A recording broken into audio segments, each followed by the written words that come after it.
Ignition sequence starts. 6, 5, 4, 3, 2, 1, 0. Liftoff. We have a liftoff.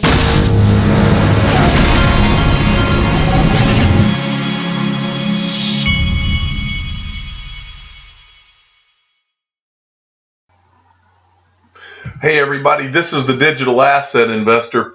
And this first thing that I got this morning is really cool. C3 Nick he knocked it out of the park on this one, and so I want to go through what happened. I got this from, I was made aware of this from Mr. B at XRP Mister. Give him a follow. He's on top of it a lot himself. And this was a tweet yesterday. I believe we covered this from Barry Silbert. I think I said that this tweet didn't make a whole lot of sense to me. Well, C3 Nick, and let me give you some background for those of you that don't know. Barry Silbert is the CEO of the Digital Currency Group, which is probably, Digital Currency Group probably has their hand in more major blockchain projects than any company in the world. And that includes Ripple. They own, in fact, in this thread, Barry Silbert said that is their #1 investment in blockchain. I believe that's how he said it. But C3 Nick came in here and asked him the obvious question that we're always asking on this channel, which is right here. I am really interested to know why you never mention XRP anywhere, even though you are invested in Ripple itself and also offer investment products involving XRP. How come you never mention it, but mention other assets instead?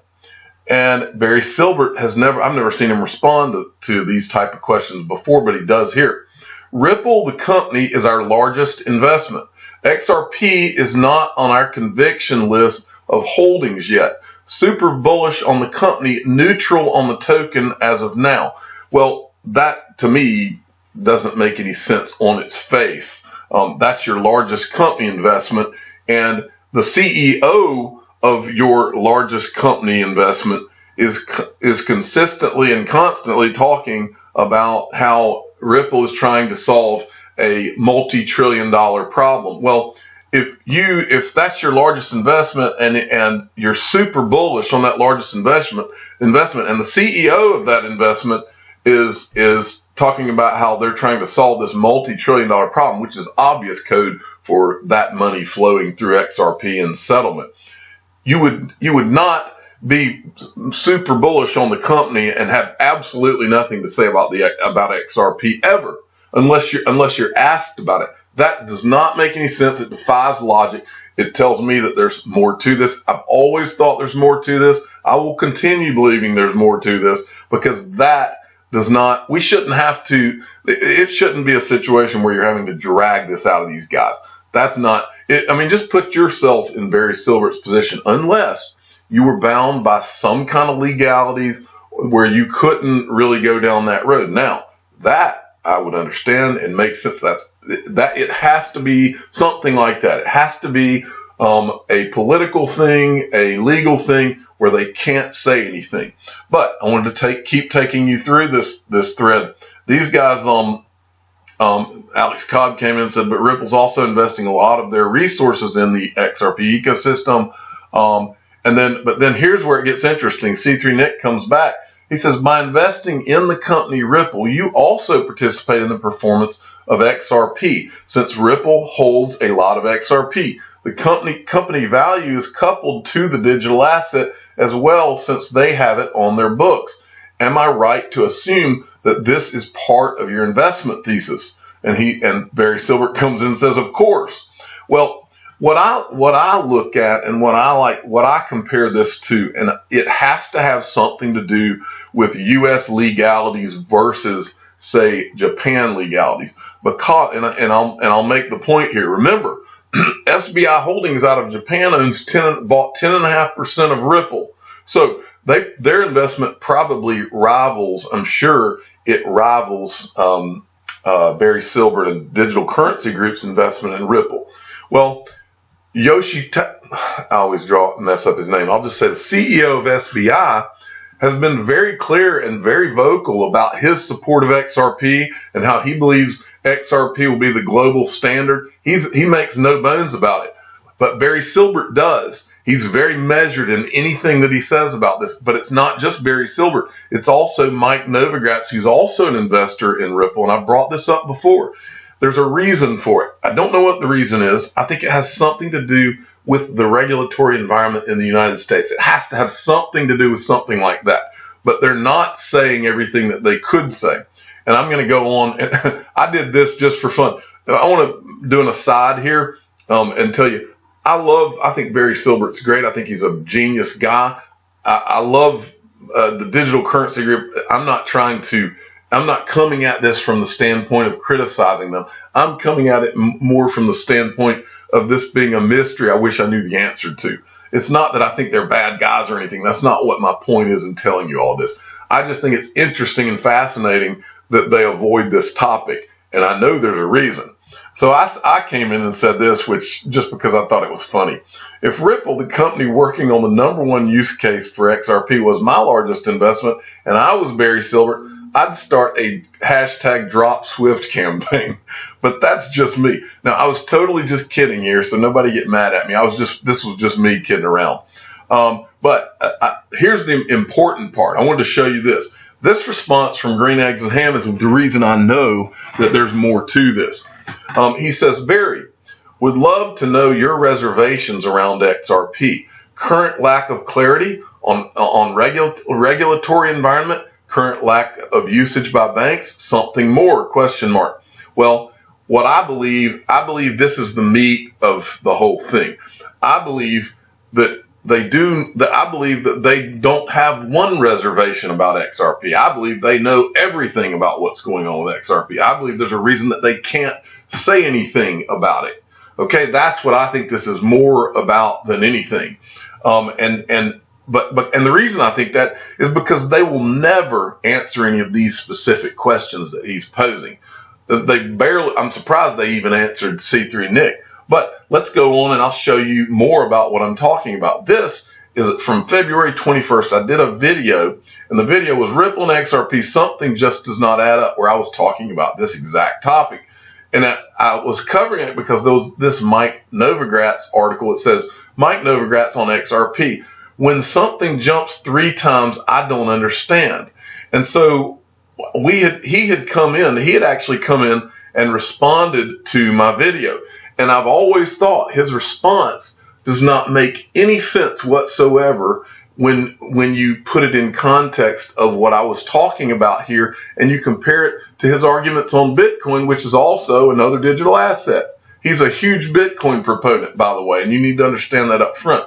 He says at that point Ripple, and he's talking about when Ripple had gone up to $3 plus. He says at that point Ripple, the equity which we own, was trading at a 98% discount to its implied value based on XRP price. Even now, the discount is around 90%. If you believe the XRP price, then Ripple equity is a screaming buy. And so I replied to him at that time, this is what I'm confused about. You're comparing equity in Ripple to the price of XRP. Using that same logic, how are you valuing Bitcoin? In other words, he's telling everyone, buy Bitcoin. Bitcoin's this great thing. Bitcoin doesn't even have a company that's promoting it or pushing it or working on a use case for it. And it doesn't even have a use case other than store of value. And that's because it's a dinosaur tech already. And he knows all of this. This isn't a dumb guy. This is a smart guy. This guy worked at Goldman Sachs. But he's using a completely bogus argument. But I go back to my other point, which is this. If you're an investor, if you own Ripple, would you not be if I owned, he says, let's see, they own an equity stake in Ripple. If you own an equity stake in Ripple, would you not be a rah-rah cheerleader for all aspects of Ripple, which include the digital asset that is their #1 use case? Yes, you would. There's no question about that. I would, you would, anyone would. Barry Silbert would. None of this makes any sense, and it never has, and it has something to do with something that we aren't able to know about. That's the main point I wanted to take. But I also wanted to come in and and show you this that I said also in this thread with Mike Novogratz. Just seems that if you are going to try and put a valuation on XRP by relating it to equity in one company that represents one use case for that digital asset, you have missed the entire point of utility tokens, and you could never value Bitcoin at all using the same standard. And but anyway, this went on and on and on. But the point is that Mike Novogratz is no dummy. Barry Silbert is no dummy. These are very smart people. And so none of this is a coincidence, okay? None of it. And I'm not saying, I want to reiterate, I'm not saying that these are bad guys. I'm not saying that they are dishonest guys. I'm saying that my theory is that they are somehow bound by something and they can't talk about this. I don't know if it's an NDA or some regulatory something in the United States, but the way that they behave as Ripple investors is nothing like the way the SBI CEO behaves as a SBI Holdings being a Ripple investor. It's two completely different approaches, and it makes no sense, and it never has made any sense. And that's why I believe there's more to it. Okay, but brilliant guys, smart guys, and I like these guys. They're a part of this revolution, and that's not the point I'm making. I just want to make sure everybody understood that. Jonathan D at XRP_YD7 sent me this. Good news, Stephon Thomas. Good news for iPhone users. The first full browser with native coil support just landed in the App Store. Congrats to Puma Browser, and big thanks for their hard work making this happen. And this is their tweet, and he tweeted this out yesterday. Okay, I got this from Sergeant Obi-Wan. At Sergeant Obi-Wan sent me this, which is another interesting thread. This is a thread, every once in a while I like to read these threads. This is like Tiffany Hayden in this thread, and some of the really smart people in the XRP community, and they get in these technological debates, which is not really my bag, but I like to read a little bit about what they say every once in a while, especially when David Schwartz chimes in. But there's a good point made here, and I wanted to cover it. This is from a guy, I'm not sure who this is, but it says, to be honest, almost every spring investment is BS. Omni is just a marketplace and strategic link with XRP. XRP is very weak, yet they put 25 million in it. Same goes for Bolt Labs, where there is currently no visible link to XRP. David Schwartz comes in. There isn't going to be a clear straight line between every spring investment and XRP. Some of them are going to be aimed at ILP, Interledger Protocol, which we believe indirectly helps XRP, and some will be aimed at the crypto ecosystem generally.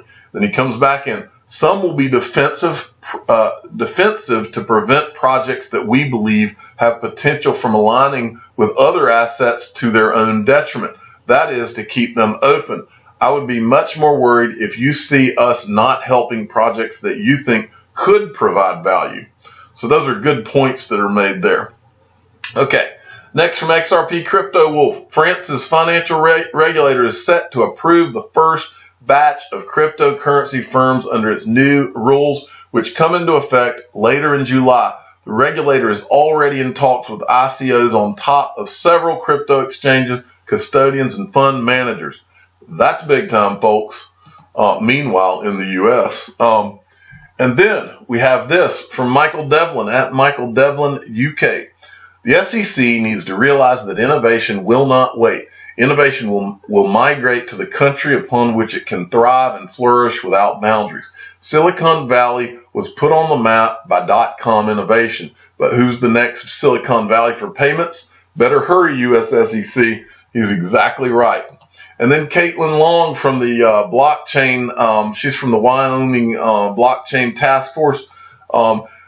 Hey peeps, drinking game for tomorrow. That she's talking about today's House Financial Services Committee. On Facebook, Libra, shots every time money laundering is mentioned. One shot for each time national security or terrorist comes up. Better get a designated driver.